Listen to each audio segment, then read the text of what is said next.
Hello viewers, life style Tamil YouTube சேனலுக்கு உங்க எல்லாரையும் வரவேற்கிறதுல ரொம்ப மகிழ்ச்சி. இன்னைக்கு இந்த வீடியோல எதை பத்தி பார்க்க போறோம் அப்படின்னா, குவைத்தினுடைய சில முக்கியமான தகவல்கள் என்ன அப்படின்றத பார்க்க போறோம். அந்த வகையில குவைத்துல நேத்து மன்னர் அறிவிச்சிருக்கக்கூடிய அறிவிப்பு என்ன அப்படின்னா, குவைத்துல தற்போதுதான் ரீசெண்டா போன மாசம் நமக்கு எலெக்ஷன் நடந்துச்சு.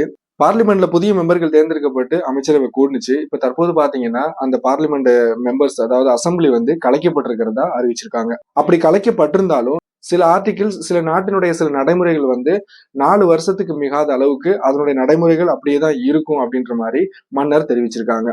அந்த வகையில பார்லிமெண்ட் கலைக்கப்பட்டிருந்தாலும் 51, 56, 71, 79, 104, 174, 181 அப்படின்ற சொல்லக்கூடிய இந்த ஆர்டிகிள், இந்த சட்டத்திட்டங்கள், இந்த சில வரைமுறைகளோட இருக்கு.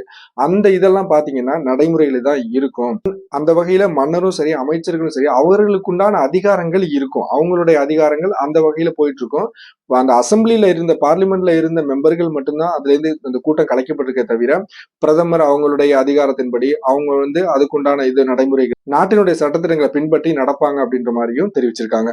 சோ பார்லிமெண்ட் மெம்பர் இல்லாம சில காலங்களுக்கு அமைச்சர்கள், மன்னர்கள் அப்படின்ற மாதிரியான அவங்களுடைய சில புது சட்டத்திட்டங்கள் வந்தா கூட அது டிராப்ட் டிகிரின்னு சொல்லக்கூடிய வரைவு ஆணையின் மூலமா அந்த சட்டங்கள் அமல்படுத்தப்படும், தெரிவிக்கப்படும் அப்படின்ற மாதிரி சொல்லப்பட்டிருக்கு. அடுத்து அதே மாதிரி நேற்று வந்திருக்கக்கூடிய தகவல், சவுதி அரேபியாவுல மெர்ஸ் அப்படின்னு சொல்லக்கூடிய புதிய வகை கொரோனா வைரஸ் மூலமா 3 பேர் பாதிக்கப்பட்டிருக்காங்க. அதுல ஒருத்தர் இறந்துட்டாங்க அப்படின்ற மாதிரி WHO மூலமா அதிகாரப்பூர்வ தகவல் வந்திருக்கு.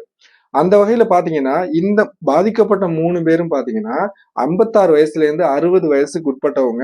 ஆனாலும் இத்தனை வயசு ஆயிடுச்சு அப்படின்ற மாதிரி நம்ம கடந்து போக முடியாது. இவங்க சாதாரணமா ரெகுலர் ஹெல்த் செக்அப் அந்த மாதிரி பண்ணக்கூடிய நபர்கள் கிடையாது அப்படின்ற மாதிரி தெரிவிச்சிருக்காங்க. அந்த வகையில இந்த மெர்ஸ் சொல்லக்கூடிய இந்த புதிய வகை கொரோனா வைரஸ் ஒட்டகத்தின் மூலமா பரவக்கூடியது அப்படின்ற மாதிரியும், அது வழக்கமா இருக்கிற மாதிரி தும்மல், இருமல், உடம்பு வலி, காய்ச்சல், தலைவலி அப்படின்ற மாதிரியான அறிகுறிகளோட தென்படும் அப்படின்ற மாதிரியும் சொல்லியிருக்காங்க. இது எந்த அளவுக்கு என்ன மாதிரி சீரியஸா ஏற்படுத்தும் அப்படின்றது தெரியல. தற்போது சவுதி அரேபியாவுல இந்த பாதிக்கப்பட்டு 3ல ஒருத்தர் இறந்திருக்காங்க அப்படின்ற தகவல் வந்திருக்கு. அது போக உலக அளவுல பார்க்கும்போது 2204 பேர் பாதிக்கப்பட்ட இந்த நோயில 860 பேர் இறந்திருக்காங்க. இந்த நோய் பாதிக்கப்பட்ட 36% பேர் இறந்துடுறாங்க அப்படின்ற மாதிரியும் தகவல்கள் தெரிவிச்சிருக்காங்க. அடுத்து குவைத்துல சூடு ஆரம்பமாயிருச்சு. ஊர்லயே அந்த அளவுக்கு வெயில் வழக்கத்துக்கு மாறா அந்த அளவுக்கு கொளுத்திக்கிட்டு இருக்கு. நம்ம குவைத்துல சொல்லவே தேவையில்லை. இனி வரக்கூடிய காலங்கள்ல சூடு அதிகமாகும் அப்படின்னு சொல்லியிருக்காங்க. அதுக்கு தகுந்த மாதிரி வண்டி ஓட்டக்கூடியவங்களும் சரி, வண்டியை காலையில எடுக்கும் போது தண்ணி இருக்காதுக்கான்னு செக் பண்றதா இருக்கட்டும்.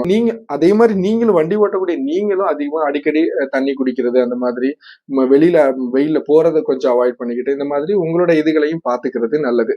அடுத்து பாசிலேன்னு வந்திருக்கக்கூடிய தகவல் என்ன அப்படின்னா, பப்ளிக் அத்தாரிட்டி ஆஃப் சிவில் இன்ஃபர்மேஷன்ல என்ன சொல்லியிருக்காங்கன்னா, தேவையில்லாத வெப்சைட்டுகள்ல போயிட்டு அது உங்களுடைய சிவிலிடி சம்பந்தமான தகவல்களை கேக்குது அப்படின்னா அதுல போயிட்டு நீங்க உங்களுடைய தகவல்களை கொடுக்க வேணாம் அப்படின்னு சொல்லியிருக்காங்க.